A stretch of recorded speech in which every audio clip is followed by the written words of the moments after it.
Hi, everyone. Welcome. My name is Amy. I am the events manager here at Freight Farms. I've been with the company for just over coming up on 4.5, 5 years. I am going to be helping Nathan at the end of his tour with the Q&A. So this whole event will be recorded, so don't worry about writing anything down. I'll share some resources in the chat feature, but I will also send a follow-up email with the recording as well as the resources that I share during the event. Nathan will also be doing that Q&A that I mentioned towards the end of his tour. So feel free to use the Q&A feature on the bottom of your screen throughout the tour to submit your questions, and we'll get to as many as we can.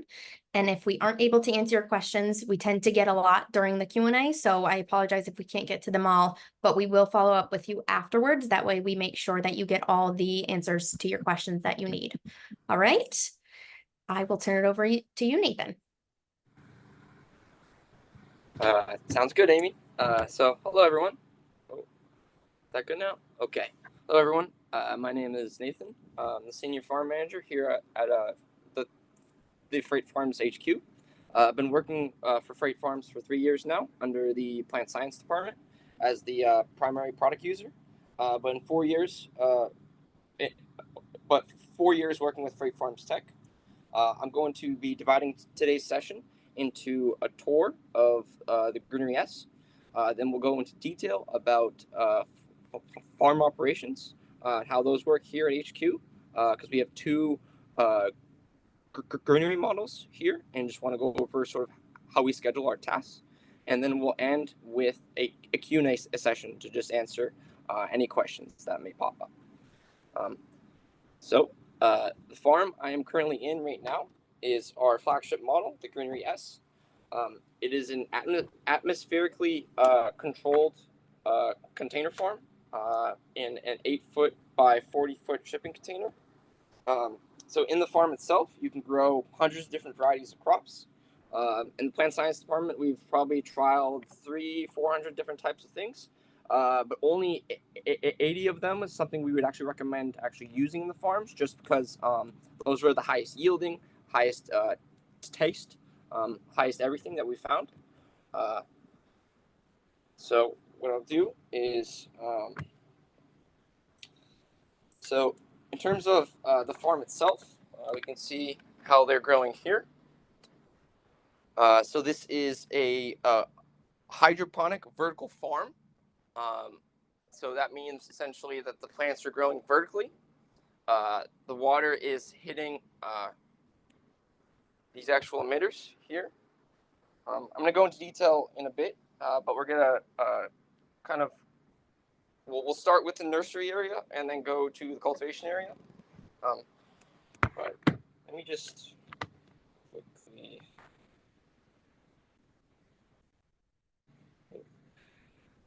So in the farm, you can grow different varieties of lettuce, leafy greens, root crops, as well as many fruiting crops and flowering crops. In terms of output, the farm is equivalent to about 2.5 acres of produce. So in the farm, it's about 320 square feet of growing space, and then that equals about that output. And so the farm itself, because it's completely the unit itself, there's an R value of 28. That allows the inside container environment to be completely isolated from the outside. And that allows us to have the same environmental conditions 365 days a year. We have clients in up north in Canada. We have clients in the Middle East when they have very extreme conditions.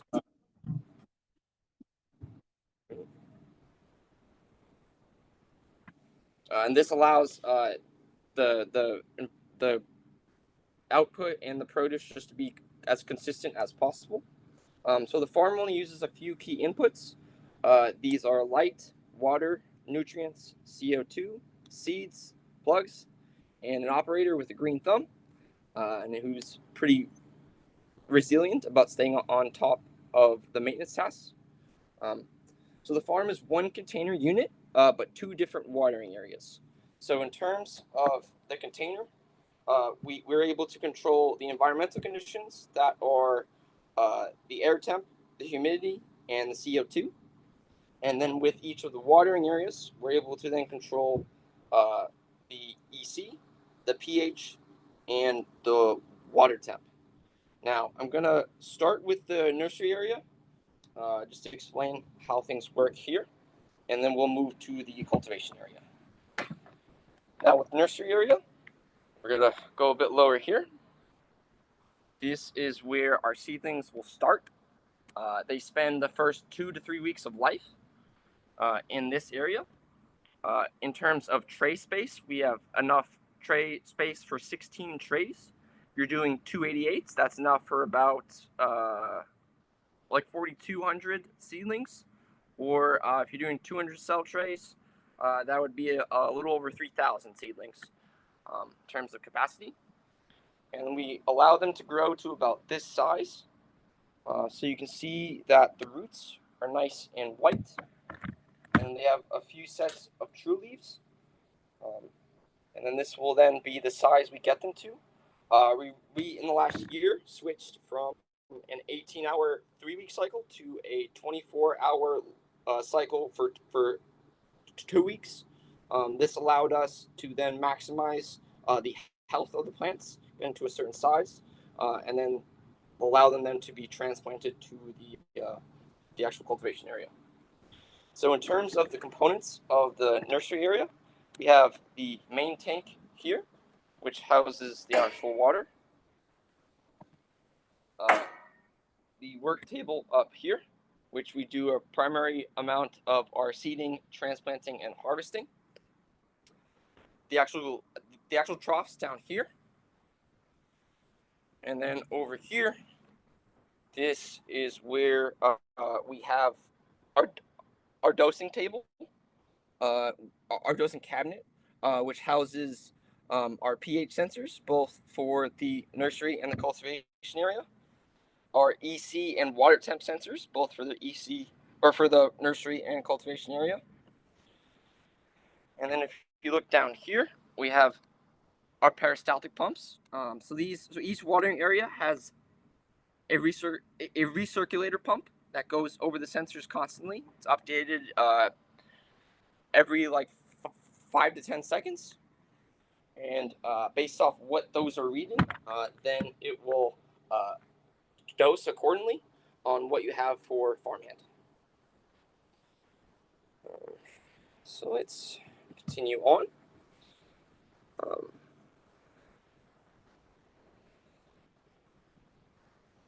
So each of both the EC, so for each of the EC, pH, those are done on a deadband system, meaning it gets to a certain level. Over time, if it drops, the system knows it needs to dose pH down the system to bring down the pH. It will know then to put the EC in the system to bring up the EC. So it's all based off control outlets and timers. So I'm going to now move on to the cultivation area.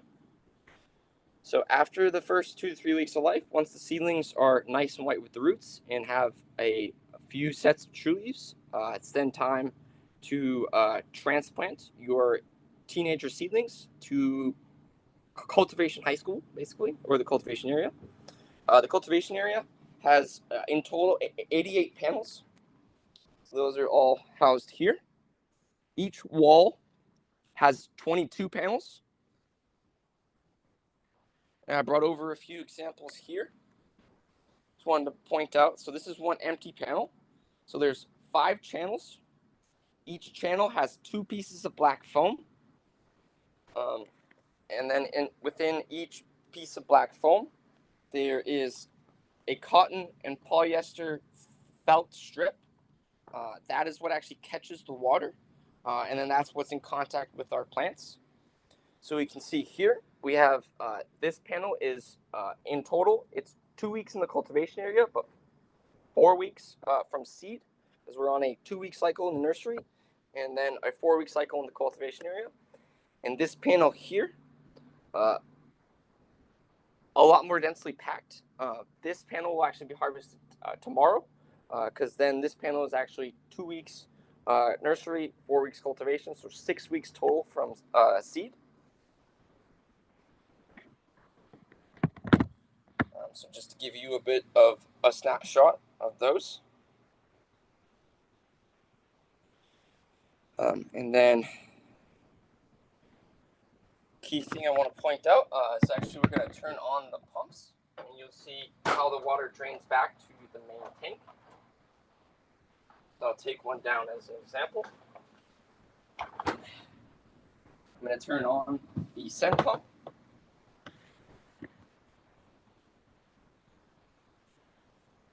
Just go into farmhand real quick.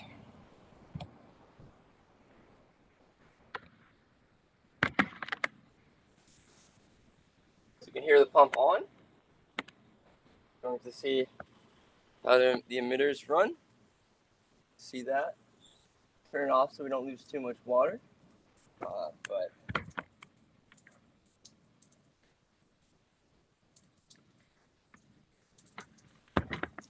see that? But so there's a grow wall on each side.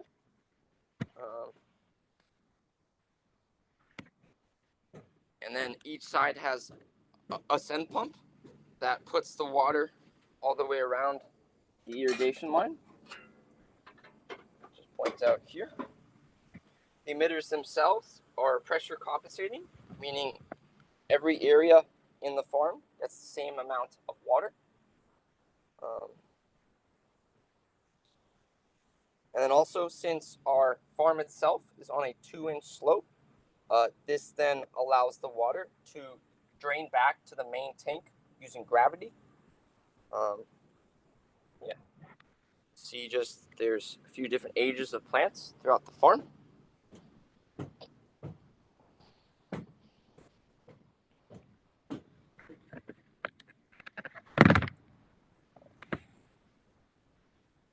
Continue on.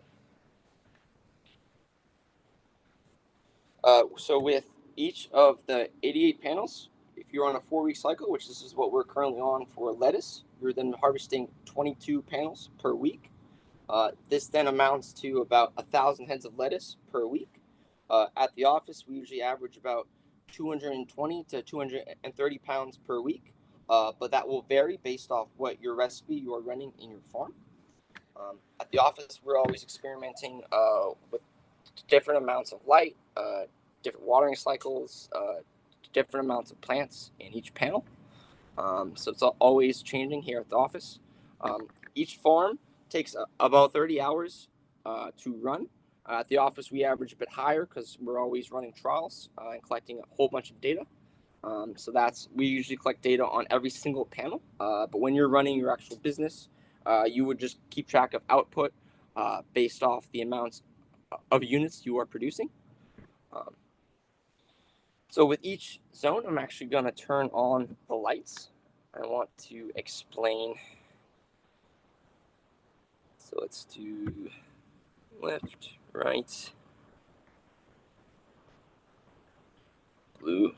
It's a little bright. But with each of the zones, they use red and blue LEDs. In the nursery area, there's a higher ratio of blue to red to help promote root and stem formation. In the cultivation area, there is a higher amount of red to blue to promote leaf growth and overall growth of the plant.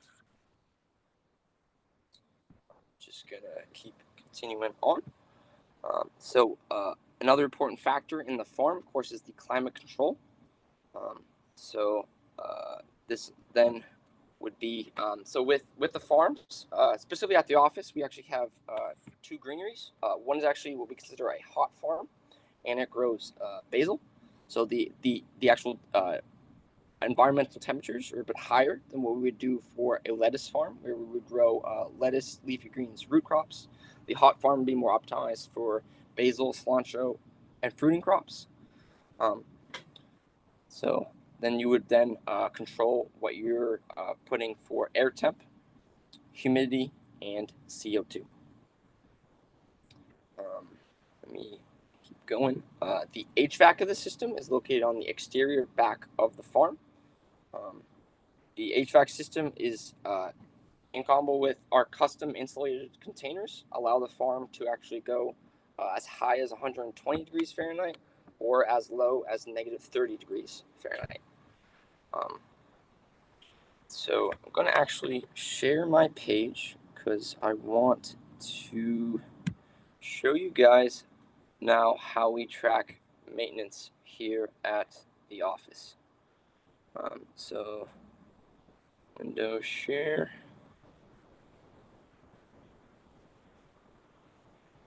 Oh, I think I might have.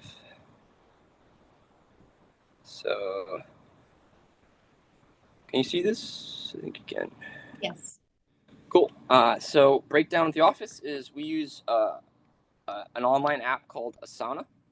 This helps me track all of the maintenance tasks that are needed for the farms. So basically the gist here is to maintain a farm. There are tasks you do every day in the farm, tasks you do once a week in the farm, tasks you do once every 2 weeks in the farm, monthly, every 3 months, every 6 months, once a year. And how we have it broken down here is with the two farms, our primary farm days are Tuesdays and Thursdays, where we do a majority, of course, of all the seeding, transplanting, and harvesting. And then on the other days is where we do more of the cleaning tasks, the bi-weekly tasks, the once a month tasks that then aren't done as frequently, but then it's not on the same day as the primary sort of farming tasks here. So you can see a breakdown. A common maintenance task that's done every day is cleaning the filters.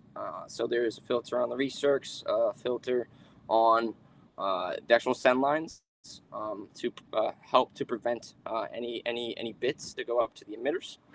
So that's something that we do once a week. Something we do once every 2 weeks is actually calibrate the hydro sensors. That's an example of another task. And then a bit more infrequently tasks that are more monthly would be like doing HVAC maintenance. So be cleaning the coils, doing the water turnovers, replacing the filters. So that's an example there. And then I'm going to stop sharing. And then I also wanted to touch upon, let's see. Oh, okay. Also going to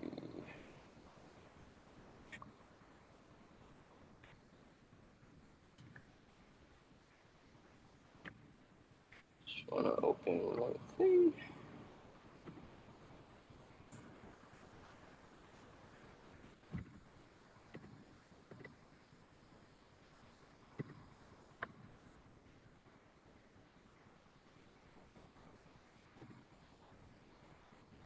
I'm going to share my screen one more time.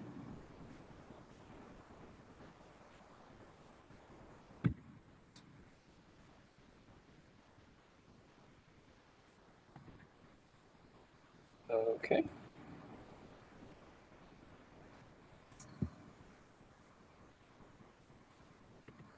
Then we're going to go over, thing we do, this is on our knowledge base, but it's the Freight Farms SOP. So it's a breakdown of what you do in the farms in terms of whenever I'm coming in the farms on a Monday after a weekend, I inspect the plants observationally and then also check on farmhand the readings just to kind of go over and see if there's any corrections on what I need to do for how the system is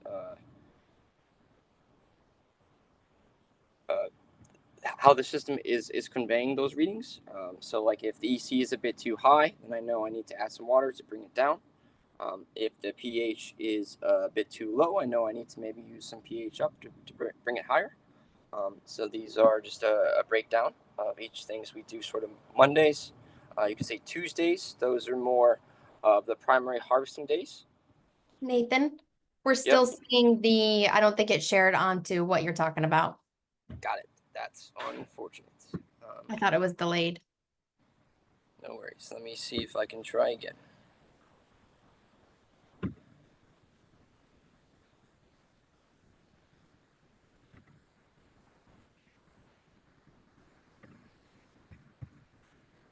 Is this showing now? No, it's still the same thing. Okay. Well, then we're just gonna free range.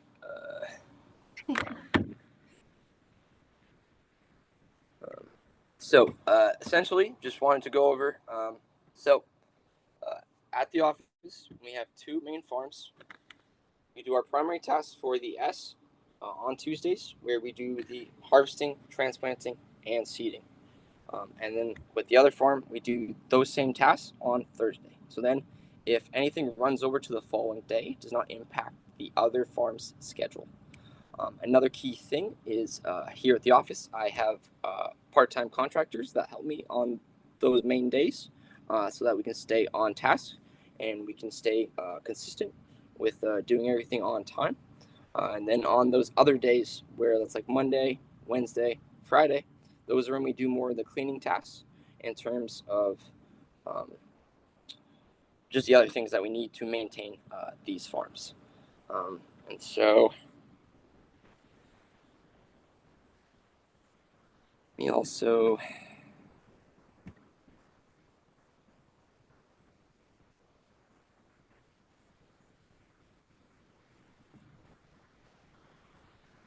I'm also going to try and retry and share my page, and I'll show you guys farmhand.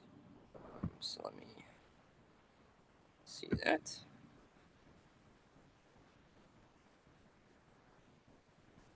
You guys able to see this? Yes. Cool. All right. So we're going to do a deep dive a little bit into farmhand, and then probably we'll open it up in terms of questions. And then also I might do a quick look at our inputs tracking page. So this is our farmhand software. It's what allows us to control the farm. It's broken down into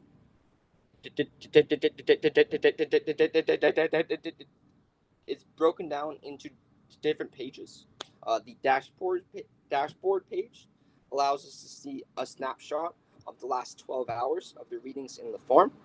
So we can see the air temp, the humidity, and the CO2. That's one container unit. And then it's broken down into two watering areas, the nursery and the cultivation area. So that houses the water temp, the pH, and the EC readings. We move over to the control page. You'll actually see that to control the whole farm is actually just one click. So you do one click, and then things will shut down so that I can work in the farm. And then you do one click, and then things will turn back to auto, which then means it's following the programming you have set in your recipe page. So then if I move over then to the next page of recipe, you then see a breakdown in terms of the container unit itself when the lights are on, what the air temp settings are, what the humidity readings are, the CO2 as well. And we also have a breakdown in terms of the lighting cycles for the nursery and the cultivation area. So you can see that as well. The watering cycles, the EC set point, pH set point, and then how much the system will put in the amount of nutrients and the pH down. Then the crops is a nice feature in terms of a breakdown of you can do a virtual crop map of your farm. And so that's basically you can click through and put in how much you seeded of a tray, when that was seeded, and then based off when it was seeded, it will use internal data to then let you know when to transplant that into the cultivation area. So this part is the nursery area. This part is the cultivation area. You can see there's the 16 slots for the trays here, and there's the 22 panels for each wall, but there's 4 walls here. So that's that there. Quick deep dive into farmhand. And then I just want to go over quickly. We also track inputs here at the office. So this is my inputs page.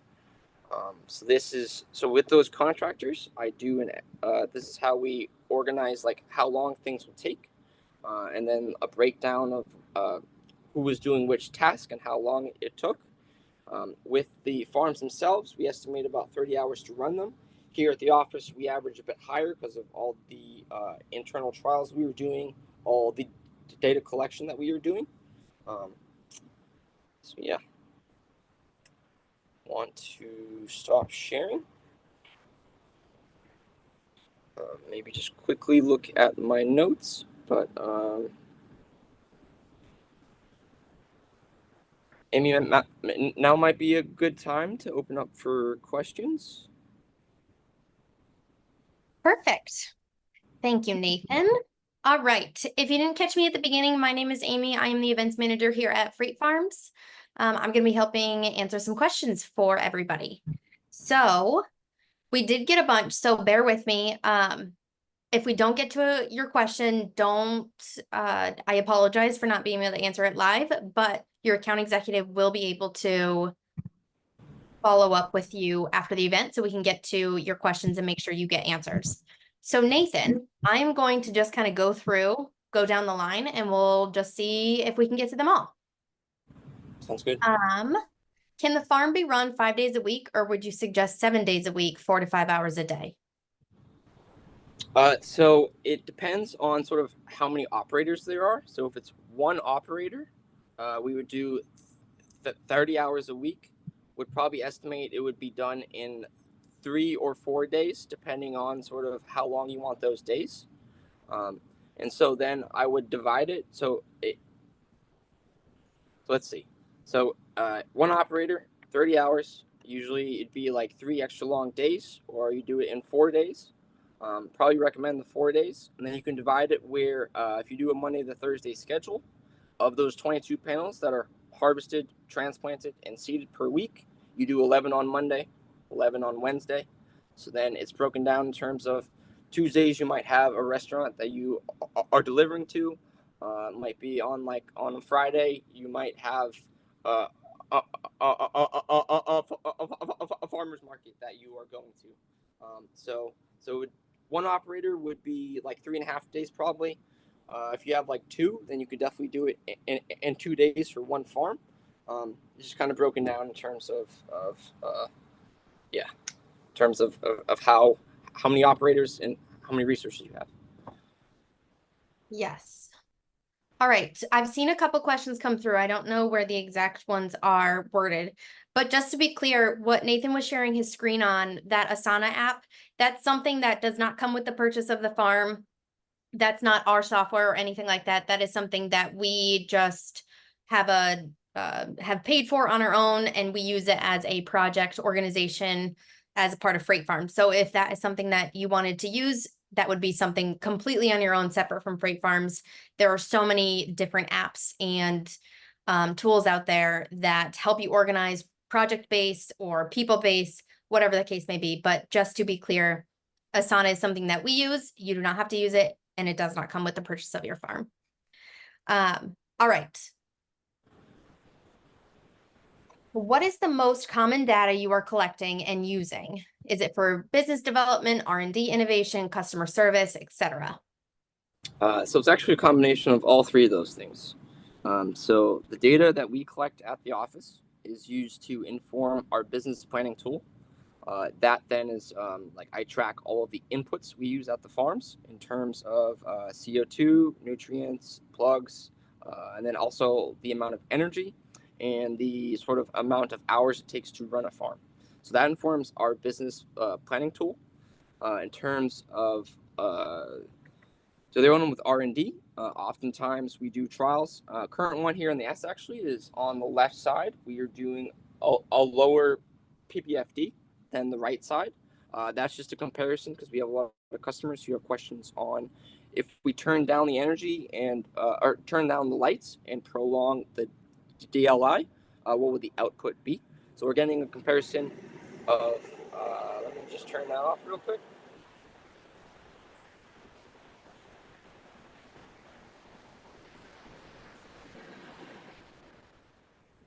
So we're getting a comparison then of sort of higher amount of light versus lower amount of light, and then what those comparisons for yields would be.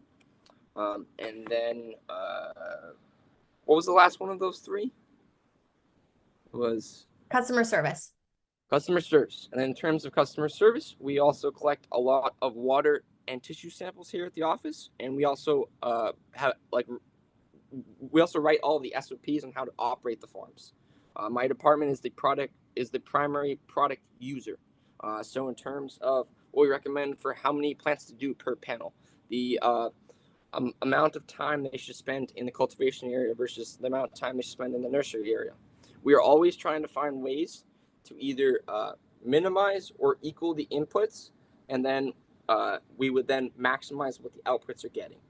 So if we lower the actual lights by a little bit in the nursery, and we get a healthier product for the cultivation area, or get a healthier product for the seedlings, and then we transplant them to the cultivation area, that then allows us to do a lower energy cost. Or like if we upgrade the emitters and we get a higher flow rate with the emitters, that then allows us to have the cycle times for the cultivation pumps be lower, so then the energy isn't as high. Awesome. All right. Can the container be divided in multiple areas, such as cold and hot, to be able to plant multiple seeds, or should it be divided by, like, should you have more than one container? Yeah, with that question, I would recommend. So cold and hot, you would want more than one container because it's one container unit. But you can do it where like one side maybe has lettuce and the other side has like flowers or like herbs or other things, because you can change the amount of light that you are getting for either side depending on what you're growing. This is also something where with flowering crops, if you change the watering cycle to be less frequent, you can physically allow them to flower without changing the nutrient blend. So, yeah. We did get a question about flowering and pollination. You want to just touch on that a little bit more? Sure, yes. So if you're doing fruit and crops here at the office in the past, we've done hot peppers and tomatoes, and also strawberries. We actually were hand pollinating those. We used a little like electric toothbrush essentially, and that allowed us to then hand pollinate each of the plants. Yeah, so that would be the way to do it in a controlled environmental agriculture hydroponic unit like this. All right, moving to maintenance and pest and disease control. You touched on kind of our maintenance schedule. Talk about pest and disease control. Specifically, the question was, is there a risk of listeria in the farm? If yes, what can be done to prevent? So can you just answer that question, but also just touch on pest and disease control as well? Yes. So in terms of at the office, we do IPM management, meaning integrated pest management. Once a week, we do spray each of the farms with organic fungicide. One of them is just a mix of essential oils, and the other one is an organic bacterial blend. And so we spray that just preventatively to help the health of the plants. In terms of if your farm does have an outbreak, we have clear-cut articles on our knowledge base to help with that. There's been plenty of customers who, usually customers who have an outdoor farm right next to their container farm, can oftentimes have like a bug infestation. So we have clear-cut articles on how to solve that. We also have that in terms of like with a disease like listeria, a bacterial disease. We also have clear-cut instructions to deal with that as well. But there's IPM prevention that you can start with, and then if it becomes an issue with fungal infestations, bacterial infestations, any insects that might get in the farm, then there's clear-cut instructions on how to actually solve those issues.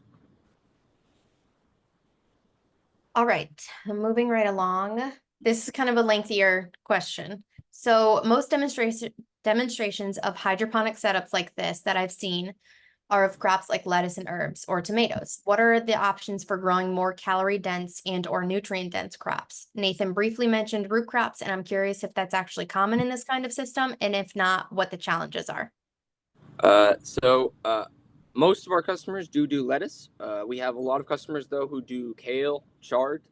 Probably the most nutrient dense one you could grow is watercress. That's always a crowd pleaser. It has a really nice taste. Um, I really like the root crops here at the Freight Farms because they're a bit different in terms of an outdoor farm. The outdoor farm has more of a spicy flavor. The root crops grown in a Freight Farm have a nice sweet flavor, like a turnip tastes like an apple actually, because it's nice and sweet. Um, but yeah, there are plenty of options to do more nutrient dense crops. Yeah, there's on our knowledge base we have uh, crop guides for about 80 or 85 different crops. And these are all options in terms of what I was mentioning earlier. We've trialed 300 or so, but we only recommend about 80. Those are the ones we've had the most success with in terms of highest yield, highest taste. Um, yeah, just highest quality. Awesome. All right, another kind of lengthy question, or there's three parts to this question. How are maintenance and repairs handled for the farm? Please clarify the difference between the combo kit and the starter kit. And is that spreadsheet Nathan showed included with farmhand? You want me to repeat them? Um, well, the last two I've got. So spreadsheet that I have is not included, but we do have an inputs article on knowledge base where it's like a basic Excel sheet that will help you track data in the farms.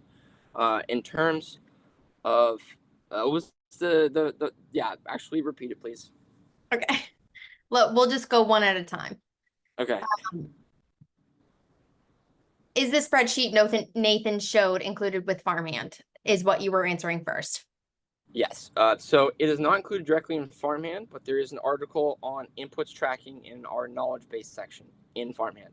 So not directly in the Farmhand software, but in a different application under Farmhand, you have an inputs tracking Excel. And then please clarify the difference between the combo kit and the starter kit. Combo kit and starter kit. So that might be more of a shop question that I'm not quite familiar with.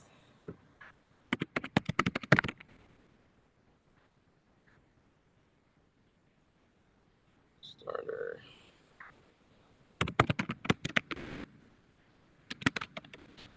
Sorry, I was on mute while I was talking. What this person is referring to when they are talking about kits is we have a farmhand shop. And this is where you can buy a bunch of your farm supplies. You do not have to at all, but we do have kits such as this combo kit and this starter kit that supply you with, if you purchase it, everything that you need to get started. And whether that's nutrients, we don't sell seeds on there, just, the pH down and whatever the case may be in these kits, that's what they were referring to. So we do have farmhand shop. And we will follow up on exactly what's included in them and what the difference is. But just to be clear, you do not have to purchase anything from us. I saw another question come through about seeds. Since we don't sell seeds on Farmhand Shop, we get them from Johnny Seeds, and that's a great resource. But you could also use your local hydroponic store. Nathan, do you have anything to add on that? Yeah, we mainly get our seeds from Johnny's. We do have a few other ones that we've used in the past. Kitazawa, Paramount. There's plenty of resources for high quality seeds. All right. And then the last question to this person's question is, how are maintenance and repairs handled for the farm? There is a 1-year warranty on all parts in the farm. The LED panels, I actually believe, have a 5-year warranty. But in terms of, so we have a support team that will help you with any of the repairs needed for the farm. And then, of course, under that warranty, most parts, of course, are covered. Yes. All right. let's talk about in the cut and grow farm, the other farm that you first mentioned when you came on. How long do you leave basil plant on the wall? Do you experience algae growth around the plug over time?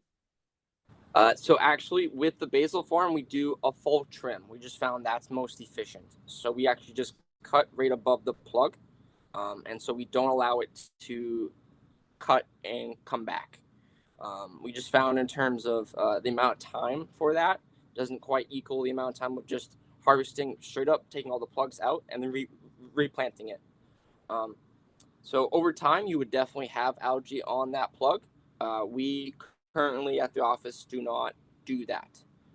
We just do a full trim, collect the stem and leaf matter, and then we throw away the plug in terms of we put it in composting, and then we we replant it right away. Perfect. All right. I just want to be aware of time. So we have a couple more questions to get to. What, how often do you experience emitter plugging? In terms of emitter clogging, Yeah. got it.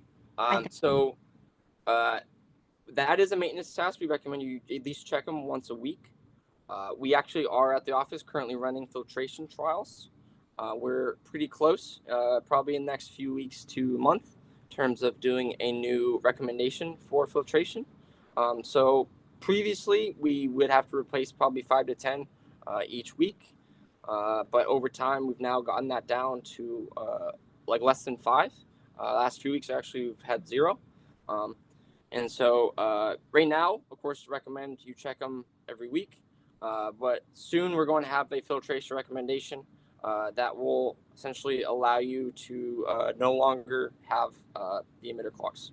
But that's also in our other part in community. There's a tab under labs that has recommendations for upgraded emitters, upgraded pumps. That also helps with emitter clogging. And then also with the filtration coming soon, that will then allow it to no longer be an issue. Great. All right. Do you all give guidelines or recommendations for temperatures, lighting, etc. for all vegetables you recommend growing? So we have them based off the amount. So we have them essentially. Most of our data is based off lettuce and basil. We do have past data in terms of like there are different recipes for herbs, different recipes for flowers, in terms of leafy greens and such. And so we have a guideline recipes that are on our farmhand software, and then we will work with you with the support team. We'll actually contact my department and we'll work with you to optimize based off what your crop plan is. So if you're mainly lettuce, then you would just follow the regular lettuce recipe. But if it's a mixture of half lettuce, half kale, we would optimize your recipe to match that because with kale, they are heavy feeders. So you'd want to put the EC a little higher. Just based off what your crop plan is, we'll work with you to really optimize it. So the recipes that are currently on Farmhand are guidelines. And then based off your nutrients and inputs and whatever else, we can really optimize completely. All right. I think this question may be our last question, depending on how long it takes you to answer. So can you use any type of nutrient at a concentrated level, say 1 to 100 in batch tanks? And can we select the lighting we want to use? So you can select the lighting you want to use, of course, but with the amount of nutrients, I would have to kind of look at the specific blend that person is referring to. But like you would do it based off the mix rate and then how much you want to dose into the system, based off how much water is in sort of the nursery and the cultivation area. Tank from the nursery holds about 30 gallons. Tank for the main tank holds about 88. And so based off your mix rates and based off the EC set point and based off sort of the concentration that you are using, that then will inform sort of how you are dosing in the system. So right now with our grow and form, we do a 1-to-1 ratio, and then that's just then the dosing rates we have on the recipe for lettuce is then just based off of that. We do have a nutrient calculator that we can use to help us inform any other nutrient plans that you may want to use in the farm. All right, we're at time, and I know there are questions that I did not get to answer, but like I said, we will be sure to follow up with you afterwards. Your account executive will reach out to you to follow up about your questions. If you have any specific questions about, a shipping quote, what incentives we have running right now, definitely talk to your account executive. We can get you a customized quote specific to your goals, your needs, etc. Or if you need more information, we have so many resources on the website. Definitely use your account executive as an additional resource because we may have it on the website, but you may just not know where to find it or how to get to it. So thank you so much, Nathan. This event was recorded. We will send it out probably in about 2 to 3 days. And if you have any follow-up questions, just reply to that email and we'll get to as many as we can, okay? Everybody have a great rest of your day or evening, wherever you are in the world, and we will talk to you all soon. Thanks again, Nathan.